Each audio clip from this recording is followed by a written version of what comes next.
Hello everyone.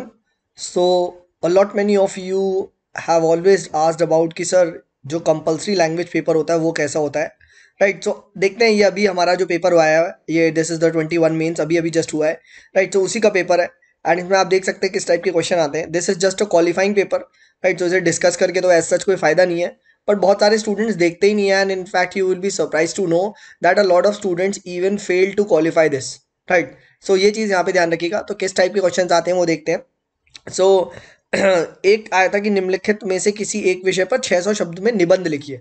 So that is an essay. तो आपको यहाँ पे एसे लिखना है। देखिए अब यहाँ टास्क क्या हो जाता है कि यू शुड बी नोइंग शुद्ध हिंदी, राइट। जैसे वैश्विक शांति की चुनौतियां, राइट, ठीक है। ये आपको यहाँ पता होना चाहिए, वैश्विक वैश्विक शांति की चुनौतियां, ठीक है। देन उसके बाद मातृभाषा और प्राथमिक शिक्षा, राइट, ये आपको पता होना चाहिए, राइट। सिमिलरली बच्चों में कुपोषण की समस्याएं, माल न्यूट्रिशन वगैरह, ठीक है। तो अब ये पता होना चाहिए कि यार कुपोषण होता क्या है, बहुत लोग को ये भी नहीं पता होता, राइट। तो इसके लिए आप लोग एनसीईआरटी वगैरह या कोई हिंदी न्यूज़पेपर डेफिनेटली पढ़ते ना।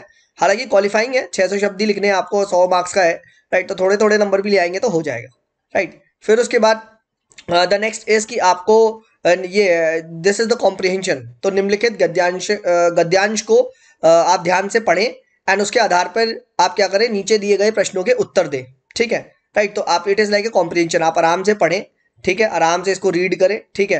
एंड देन उसके बाद ये जो क्वेश्चन पूछे गए हैं, ठीक है, तो ये आपसे पूछे। अब this is an easy because 12 five आपके पास देखेंगे आप 5 है, तो 12 फाइव 60 मार्क्स तक का तो ये कॉम्प्रिहेंशन ही है, ठीक है। तो ये चीज आप लिखिए। देन थर्ड इज द कि जो ये नीचे गए अनुच्छेद को संक्षेपण लगभग एक तिहाई शब्दों में लिखे। This in English is प्रेसी writing, कि भाई ये जो पूरा का पूरा आपको दिया हुआ है, ठीक है, इसमें you have to reduce it and bring it down to a summary of almost 130 words, ठीक है, वन थर्ड। तो अगर यहाँ 456 शब्द उन्होंने बोला है तो आपको वन तिहाई में लिखना है ऑलमोस्ट, ठीक है, 130 आप अराउंड अबाउट मान लीजिए, राइट। वन एग्जैक्टली 3 से डिवाइड कर लेंगे तो अराउंड अबाउट 150 वर्ड्स के अंदर आपका आ जाएगा, ठीक है, राइट। तो ये 152 समथिंग वर्ड्स में आप लिखिएगा, राइट। तो ये आता है, ये चीज आपको पता होनी चाहिए, ठीक है। Then this is also an easy question जो नेक्स्ट आता है 20 नंबर का, कि आपको हिंदी दी होती है and then what you need to do it, you need to translate this in English. तो निम्नलिखित गद्यांशों का अंग्रेजी में अनुवाद करें, ठीक है, means Hindi to English. So English में आपको ये चीज यहाँ पे बतानी है, राइट, ठीक है।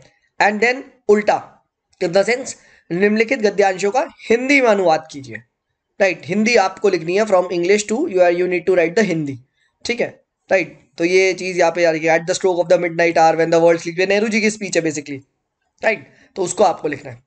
Then this is an easy part and इसमें आता है ग्रामर।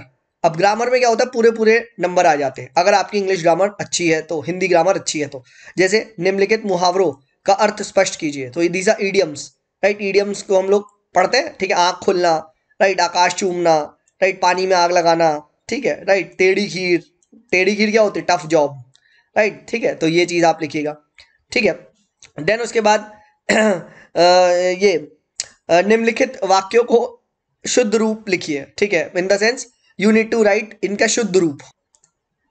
तो ये भी आप देखेंगे कि this is also a part of the grammar. तो अगर आपको पता है तो सीधे सीधे आप दो दो नंबर का है, पूरा पूरा यहाँ मिल जाता है। निम्नलिखित शब्दों के दो दो पर्यायवाची लिखे, राइट, सिनोनिम्स टाइप के, ठीक है, लहर, दर्पण, ठीक है, आभूषण, बाल।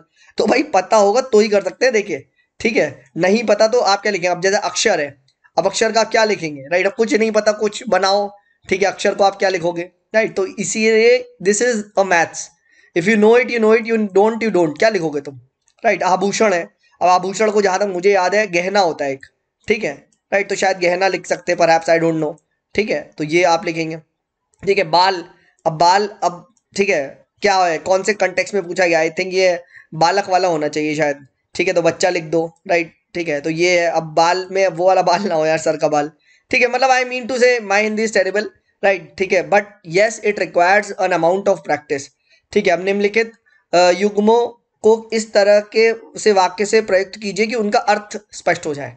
बेसिकली ये हो जाए ना, इन दोनों में आपको वाक्य के थ्रू, सेंटेंस के थ्रू डिफरेंस बताना है, ठीक है। दिन दीन, राइट, प्रसाद प्रासाद, ठीक है। तो ये अंतर होना चाहिए, ठीक है। शंकर संकर, समझो आसान नहीं है, मतलब इन द सेंस ग्रामर वाला पोर्शन या तो पूरा पूरा होगा या नहीं होगा, ठीक है, तो जनरली इसमें स्टूडेंट्स क्या करते हैं, अनुवाद में अच्छे नंबर ले आते हैं। ठीक है, ये है 20-20 नंबर का अनुवाद है, इसको अच्छे से कर लिया। देन उसके बाद ये जो आपका कॉम्प्रिहेंशन आया है 12 चक्के 60, ठीक है 12 पंजे 60, तो यहाँ पे अच्छे नंबर ले आएंगे।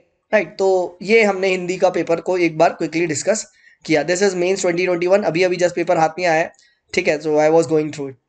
सो डू प्रिपेयर सिंपल, इसके लिए कोई भी एक नॉर्मल सी बुक ले सकते हैं, खरीद सकते हैं, यूपीएससी की आती है आई थिंक अरिहंत वगैरह की, उससे प्रैक्टिस कर सकते हैं। चलिए, thank you so much guys, and yes we are tomorrow starting with the comprehension course.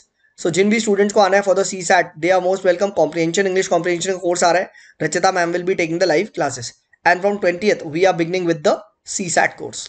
ठीक है, तो उसकी भी डिटेल सून आउट हो जाएंगी। चलिए, see you all in the next particular video, तब तक के लिए बाय बाय।